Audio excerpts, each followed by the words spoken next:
Hello everyone. Hello everyone. मैं CA Neha Agarwal एक बार फिर से आप सभी का स्वागत करती हूँ हमारे इस चैनल आई एग्जाम बी पे, where you can prepare 50% fast.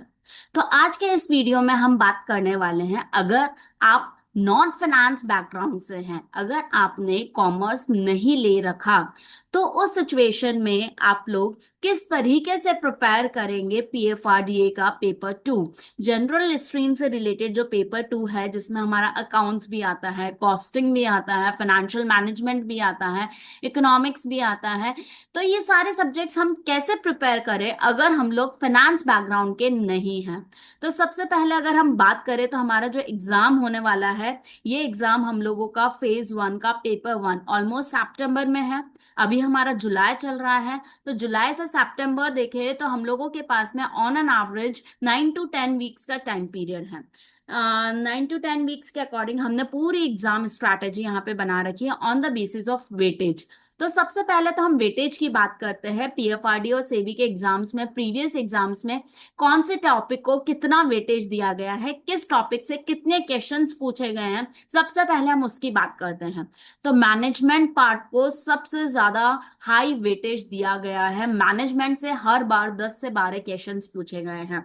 Management में स्पेसिफिकली लीडरशिप और मोटिवेशनल थियरीज बहुत इंपॉर्टेंट रही है, जिससे हमारे पहले के एग्जाम्स में बहुत बार क्वेश्चंस पूछे गए हैं। दूसरा है हम लोगों का फाइनेंस सब्जेक्ट।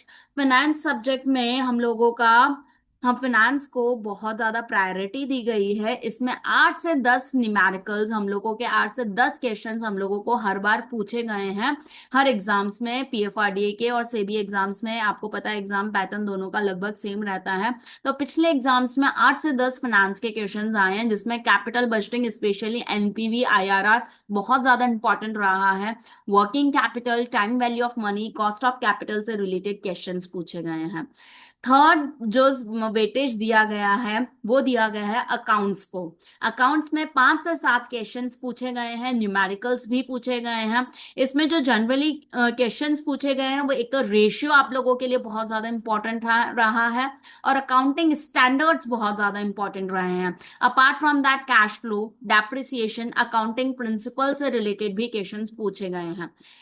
फोर्थ जो प्रायोरिटी दी गई है वो है कॉस्टिंग को, जिसमें कॉस्टिंग से हर बार 4 से 6 क्वेश्चंस पूछे गए हैं। इनमें न्यूमेरिकल्स भी पूछे गए हैं। न्यूमेरिकल्स में ब्रेक इवन पॉइंट पे तो लगभग हर बार क्वेश्चन पूछा गया है। Marginal costing, break even point पे क्वेश्चन बहुत ज्यादा फ्रिक्वेंटली पूछे गए हैं। Economic order quantity, budgetary control, standard costing, CVP analysis पे भी क्वेश्चंस पूछे गए हैं।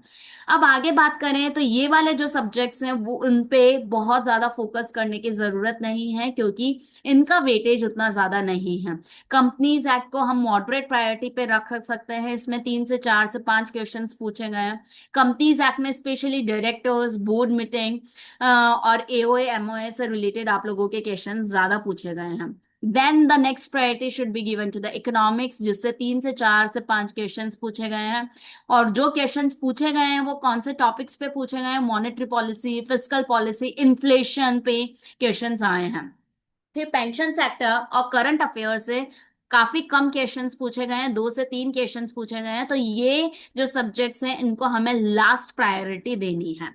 तो चले अब हम आगे और चलते हैं। तो हम लोगों का जो स्ट्रैटेजी होनी चाहिए वो किस तरीके से होनी चाहिए।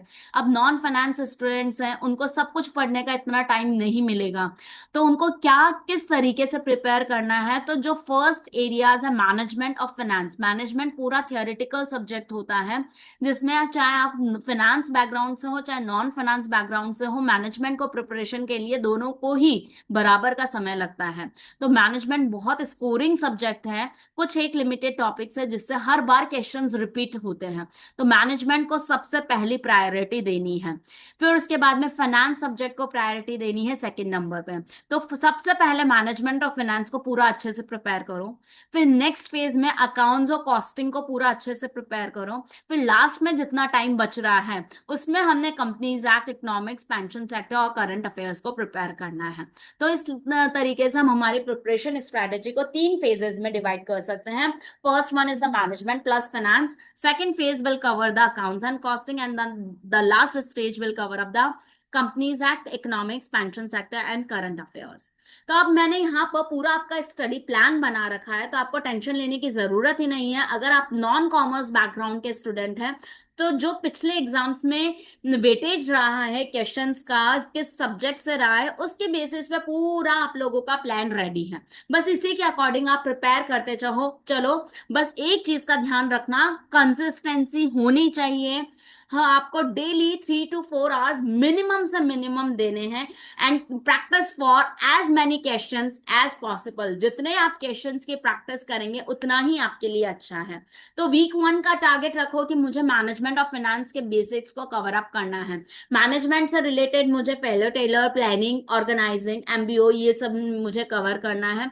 फाइनेंस के मुझे TVM, simple and compound interest, compounding, discounting, ये सारी चीजें मुझे करनी है। और लास्ट का वीक का लास्ट डे जो हो, वो आपको ओनली रिवीजन और प्रैक्टिस के लिए रिजर्व रखना है, जिसमें हर कॉन्सेप्ट से रिलेटेड आपको कम से कम 10 एमसीक्यूज करने हैं, और कम से कम भी 10 न्यूमेरिकल्स की भी प्रैक्टिस करनी है।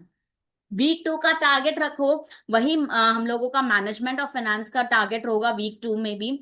मैनेजमेंट में मोटिवेशनल और लीडरशिप, वीक 2 बहुत असेंशियल है। वीक 2 में जो भी टॉपिक्स लिए बहुत ज्यादा असेंशियल है एग्जाम पॉइंट ऑफ व्यू से। मोटिवेशनल और लीडरशिप थियरी से बहुत क्वेश्चंस आते हैं। फाइनेंस में भी NPV, IRR, payback, profitability index, इन सब से रिलेटेड बहुत क्वेश्चंस आते हैं। तो वीक 2 में जो डाला है वो बहुत इंपॉर्टेंट टॉपिक्स डाले हैं। Last day revise all the things, जो वीक 1 में पढ़ा उसको भी रिवाइज करना, वीक 2 में पढ़ा वो भी रिवाइज करना, and practice for all the questions. अब वीक 3 पे चलते हैं। तो वीक 3 में फाइनेंस के जो और बाकी टॉपिक्स बच रहे हैं, जैसे कॉस्ट ऑफ कैपिटल, लीवरेजेस, उनको करना है। मैनेजमेंट के जो टॉपिक्स बच रहे हैं, जैसे कंट्रोलिंग, स्टाफिंग, कम्युनिकेशन, इनके क्वेश्चन हम लोगों को कवर अप करने हैं, इनके टॉपिक्स, इनके कॉन्सेप्ट कवर अप करने हैं। फिर उसके बाद में ये 3 वीक में हम लोगों को जो सबसे ज्यादा वेटेज वाले सब्जेक्ट है, मैनेजमेंट ऑफ फाइनेंस, ये 3 वीक में हम लोगों के कवर अप करने हैं complete.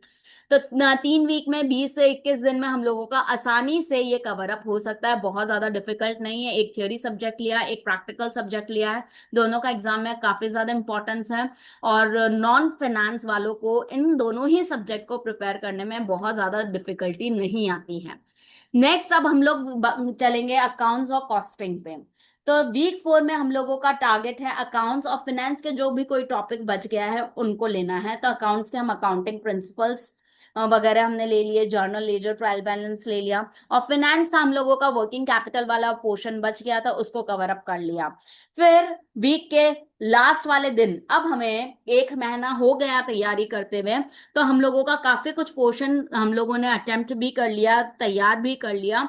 So go for an MTP. हम लोगों को एक मॉक टेस्ट करना है, मॉक टेस्ट को सॉल्व करो, उसमें आप एनालाइज करो आप कितना कवर अप कर पा रहे हैं, कितना नहीं कवर अप कर पा रहे हैं, तो it will build up your confidence. आगे हम बात करते हैं वीक 5 में अकाउंट्स और कॉस्टिंग को लेकर चलते हैं। अकाउंट्स में हम लोगों के ट्रायल बैलेंस के बाद में trading, PNL and balance sheet का हम लोगों को फॉर्मेट देख लेना, बहुत ज्यादा डिटेलिंग में मत जाना क्योंकि आप लोगों के पास में बहुत ज्यादा टाइम नहीं है। तो फॉर्मेट देख लेना, स्ट्रक्चर देख लेना, और बेसिक क्वेश्चंस की प्रैक्टिस करना।